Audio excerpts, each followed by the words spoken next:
भागवतांनंतर वक्तृत्वाचे शिरोमणी आदरणीय आमदार माजी मंत्री धनंजय भाऊ मुंडे.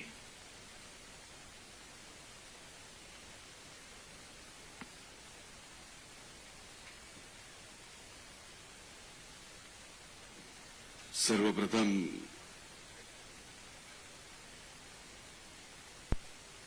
स्वर्गीय दादांच्या स्मृतीस नतमस्तक होतो. त्यांना भावपूर्ण आदरांजली व्यक्त करतो.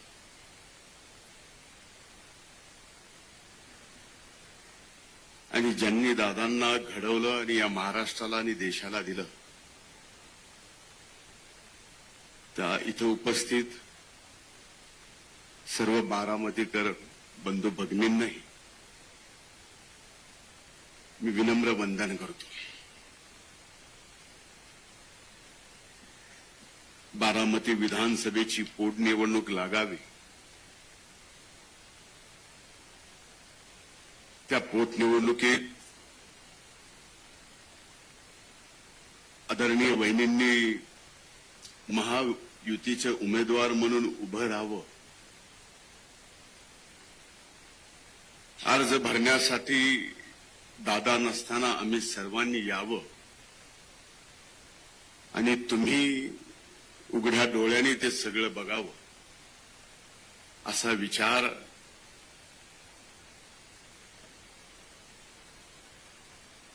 जीवनात कधी येणं नाही, स्वप्नातही येणं नाही. जे घडायचं नव्हतं ते घडलंय, म्हणून आज ती वेळ आली आहे.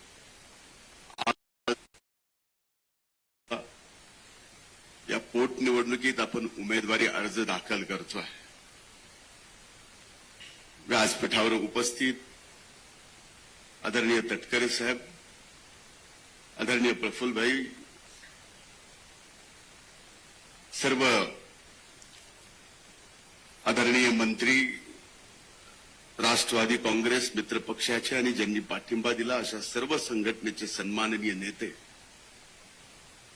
आणि इथं उपस्थित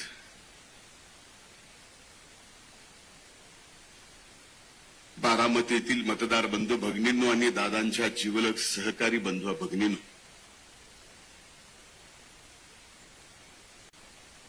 दादांच्या अकाली जाण्यानं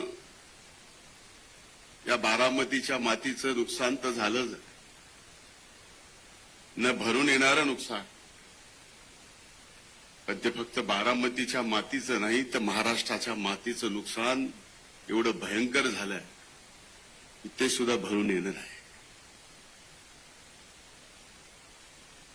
आपल्यापैकी इथं प्रत्येकाचं, व्यासपीठावर असणाऱ्या प्रत्येकाचं आणि दादांचं एवढं नातं होतं की इथं उपस्थित असणारा आणि महाराष्ट्रात आज हे पाहणारा प्रत्येकाला वाटलं की आपला आधार आता पूर्णपणाने गेलाय. आणि खरंच दादांच्या जाण्याने इतके दिवस झाल्यानंतर सुद्धा क्षणाक्षराला दादांची जाणीव होणं, दादांची उणीव भासणं की माझ्यासारख्याला होतीत आपण तर बारामतीतल्या परिवारावर, वहिनींवर, पार्थवर, जयवर यांच्यावर काय ओढावलंय हे एकीकडं, आणि दुसरीकडे ह्या पोटनिवडणुकीला सामोरं जावं लागतंय. तर खऱ्या अर्थानं माझ्या अगोदर अनेक जणांनी म्हणले की ही निवडणूक सर्वच पक्षांनी आदरणीय वहिनी साहेबांना बिनविरोध निवडून द्यावं, आणि हीच खऱ्या अर्थानं या देशातील, या महाराष्ट्रातील प्रथा परंपरा आहे की अशा पद्धतीनं एका कर्तृत्वान नेत्याचं अकाली निधन झालं, त्या वेळेस सर्व पक्ष एकत्र येऊन त्या कुटुंबातल्या व्यक्तीला बिनविरोध निवडून दिलेलं अनेक उदाहरणं आहेत. मी खरं तर वहिनी साहेबांचे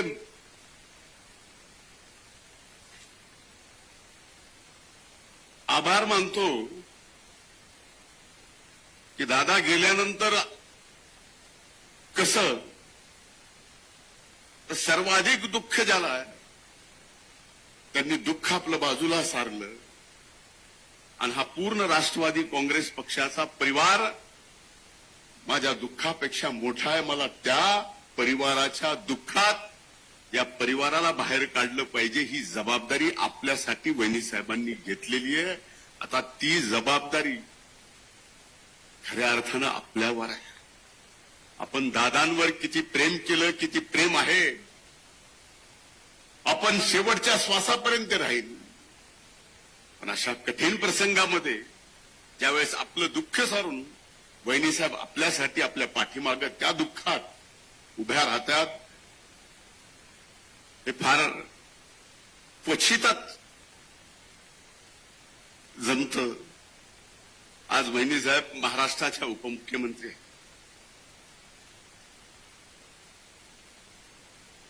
उभा महाराष्ट्र त्यांना पिंजून काढायचा. दादांची कमी भरून येणार नाही, पण दादांची उणीव भासू नये एवढं मात्र नक्कीच वहिनी साहेब आपल्या सर्वांसाठी करतील. हा माझ्यासारखा, मला मुलासारखं सांभाळणाऱ्या वहिनी असतील, दादा असतील, हा माझा विश्वास. आम्ही कोण, आमची काय ओळख, कुठल्या परिस्थितीत दादांनी आम्हाला जवळ घेतलं, त्यावेळेस जनमानसामध्ये आमच्याबद्दल काय चालत. सर्वात तरुण वयाचा वरिष्ठ सभागृहाचा विरोधी पक्ष नेते पदाची माझ्यासारख्याला जबाबदारी द्यावी. अनेक मान्यवर वरिष्ठ नेते ते पद भूषविण्यामध्ये चांगले लायक असताना ती जबाबदारी दिली आणि आज महाराष्ट्राला माझ्यासारख्याची ओळख झाली. ती माझी ओळख नाही, ही आदरणीय स्वर्गीय अजितदादा पवार साहेबांची ओळख आहे, ही धनंजय मुंडेची ओळख नाही आहे. आणि आपल्यापैकी अनेक जण जे इथे आहेत ते दादांच्या प्रेमापोटी आलेत. आपल्याला सुद्धा कुठं ना कुठं जीवनातील कुठल्या ना कुठल्या वेळेवर दादांनी आपल्याला साथ दिली. दादा आपल्या पाठीमागं उभा आहे. आज ती साथ, तेच पाठीराखे म्हणून आपल्या सर्वांना वहिनी साहेबांच्या पाठीमागे या निवडणुकीत उभं राहायचं. मला अनेक प्रसंग मला आठवतात, पण आज बोलणं ते उचित नाही. बारामतीमध्ये आल्यानंतर नाही तर महाराष्ट्रात कुठंही पक्षाचा असो, पक्षविरहित असो, दादा नाही तर दादांच्या फक्त स्वर्गीय दादा खाली लिहिलेल्या फोटोच्या समोर उभं राहून भाषण करावं लागतं. हेच फार मोठं दुःख माझ्यासारखं.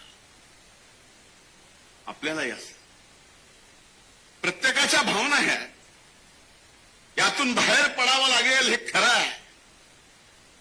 स्वतःचे स्वतःला मन सांगतंय की यातून बाहेर पडून सगळ्यांची सेवा आपल्याला करायची, हीच दादांनी शिकवण दिली आहे. त्या शिकवणीला आम्ही कमी पडणार नाहीत. आपण सगळेजण यातून प्रयत्न करतोय. आजही माझ्यासारखा एक कार्यकर्ता सर्व पक्षातील नेत्यांना या व्यासपीठावरून आज वहिनी साहेबांसाठी आपण सर्वांनी वहिनी साहेबांना बिनविरोध निवडून द्यावं, ही कळकळीची आणि विनम्रतेची विनंती सर्वच पक्षाला या ठिकाणी करतो.